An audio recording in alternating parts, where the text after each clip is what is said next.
Good afternoon. Can everyone hear me? Excellent. My voice is a little raspy today, so I'm going to try to belt it out as well as I can. My talk today is on athletic integrity. And of course, I want to start with our Olympians because they're the pinnacle of our athletic achievement. So let's start with Ben Johnson, 1988, steroids. Tanya Harding, Nancy Kerrigan, 1994, assault. Marion Jones, Lance Armstrong, 2000, performance-enhancing drugs. The Spain Paralympic basketball team sent regular athletes to the gold medal match in 2000 against intellectually disabled athletes, the worst tragedy in Paralympic history. But it's not just our Olympians. What about our coaches? Woody Hayes, 1978, assaulted a Clemson football player. Penn State, 2011, reporting sexual abuse. And it goes from our coaches to our student athletes. Baylor men's basketball, 2003, murder. SMU, 1987, football, the death penalty due to boosters.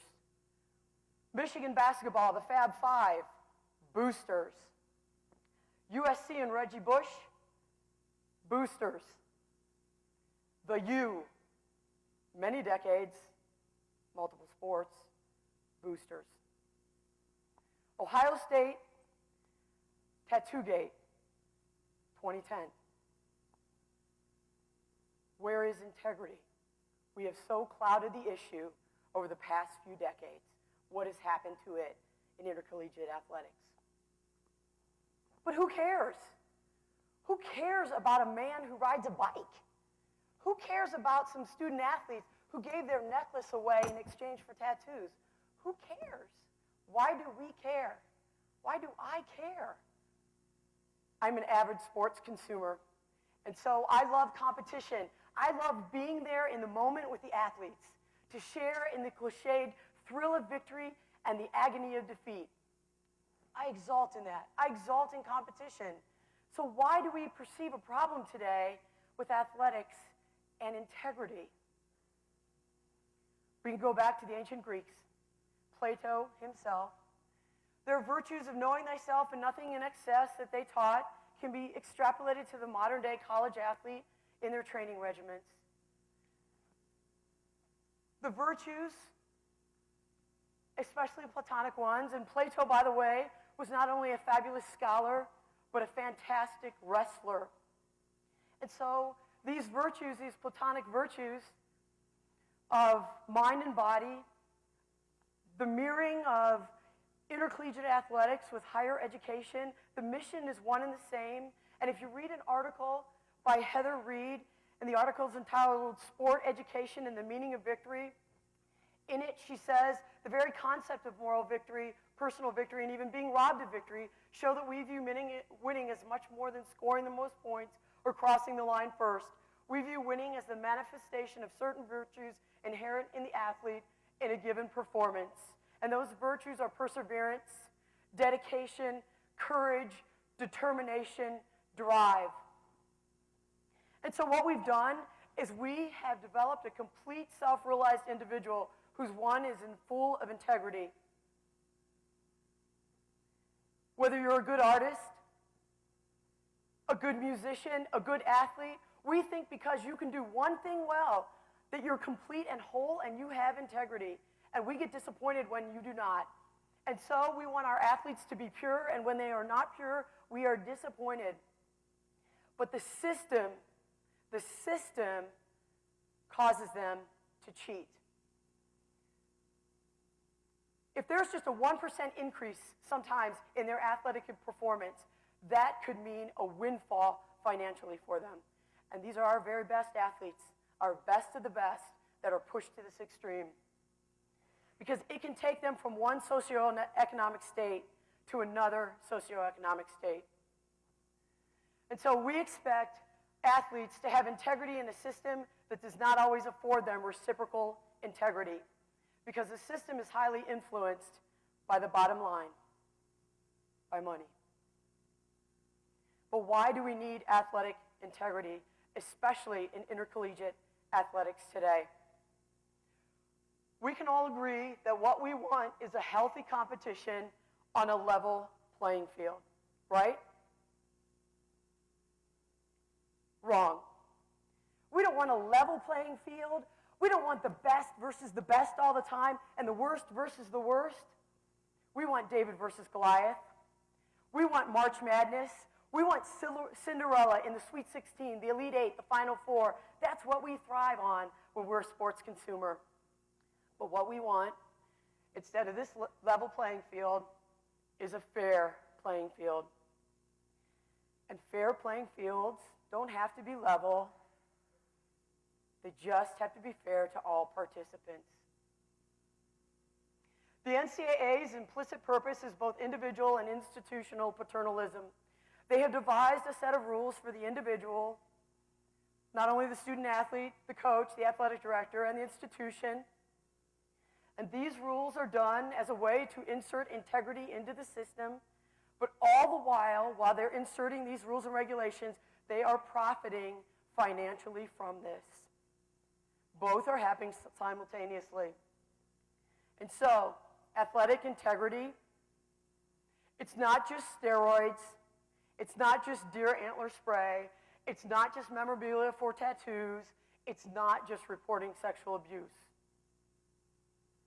Athletic integrity is the backbone of a system of intercollegiate sports. It is the foundation upon which everything rests, the structure that defines our choices, the fairness to which we strive. We need to be fair. We need to be fair to the NCAA. They are a laudable institution. They are not evil, although they take a hit in the media usually. They are not evil. Let me be clear about this. They are trying to do good for the student athlete, but they're not perfect. No institution made of humans are perfect, and as a human endeavor, there are chinks in their armor, but they do have the student athlete at heart and the education of these young men and women that come to us when they're 17 or 18 on their journey to adulthood. And the NCAA has been doing this for 100 years, but they need help. What do colleges do? Well, when something bad happens, like a scandal, they go to the NCAA and say, please help me. Please help me repair my integrity and my reputation. And the NCAA does try, but they do need help.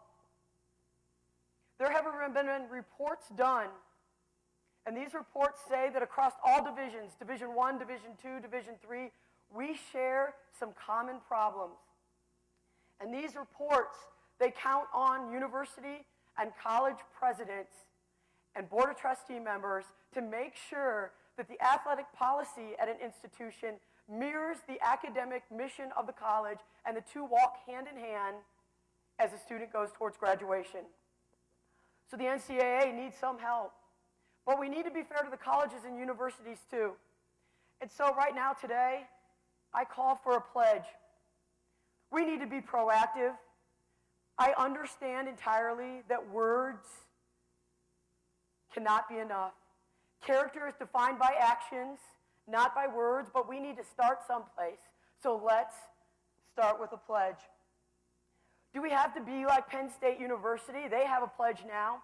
In fact, they're one of the few universities across the country who have hired someone to be their athletic integrity officer. And they have written an athletic integrity agreement that they will abide by. But they did this after scandal. Why can't we be proactive? So I call now to the College of Worcester, and I call to the NCAC. Why can't we have a pledge? Why can't, if we think we do such good work here at the college and at the NCAC, why can't we be leaders in the country with athletic integrity? Why can't our sister schools and our host conference unite in this mission? John Feinstein wrote a book called The Last Amateurs about Division I college basketball, in which he said these athletes at this conference, particular conference, are the last amateurs in college athletics. But really, are they? What about us? What about us at Division III? Are we the last stronghold of amateur athletics in intercollegiate sport? Probably. Are we fully across the nation? Probably not. We're the closest thing there is to it. We need to be fair to the student athletes. We need to do right by the students. We need to do right by the sport. Taylor Branch wrote an amazing article in The Atlantic, and whether you agree with the article or not, it causes you to pause, because he equates the NCAA to a plantation owner, and the picture that he paints in this article is not pretty. We need to do right by the athletes. Think about our Division I high-revenue sports.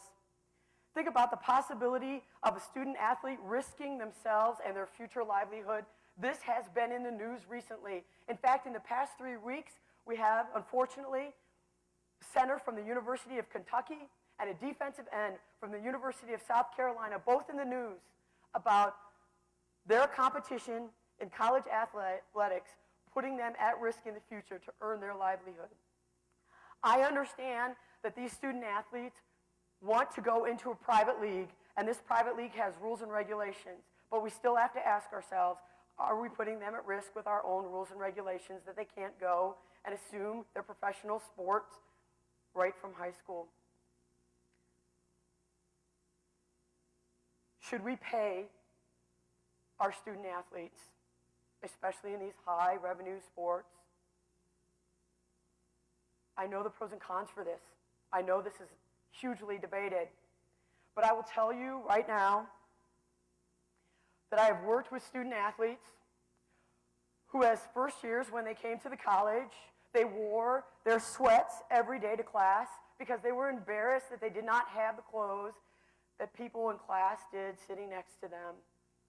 I have worked with student athletes who did not realize that their swipe card got them 3 meals a day, and that when they went to the athletic conference, there was granola bars and apples for snacks. So what they would do is they would hoard their food when they'd go to lunch or dinner in their backpacks. But yet we cannot pay them enough to get a pizza. Well, if we cannot pay them, if the finances are so stringy that we cannot pay them, why can't they have their identity? We have a student athlete right now whose scholarship is in question because he wants to sell his music on iTunes for 99 cents each. And he is not in a high revenue sport, I will tell you that. But they want him to change his name and sell his records by a different name, or else he may lose his scholarship. That just happened. It was about 48 hours ago, a newspaper article. I would have loved to show you some pictures of student athletes here throughout my talk and at the College of Wooster, because I am proud of some of these athletes here, but I will not show you a picture of athletes today because I do not want to further exploit them. We have to be fair to the students. We have to be fair to the sport. At its most fundamental level, athletic integrity is fairness and nothing more. We do not expect perfection, even if a sports fan in every BW3 in every town on every Saturday yells at every missed pass and every missed free throw. What we demand when we are at our best is the pursuit of perfection tempered by fairness. We demand an integrity born of the fairness of competition as our athletes, our very own students, strive towards perfection on the field, on the court, and in the classroom. Thank you, and go Scots.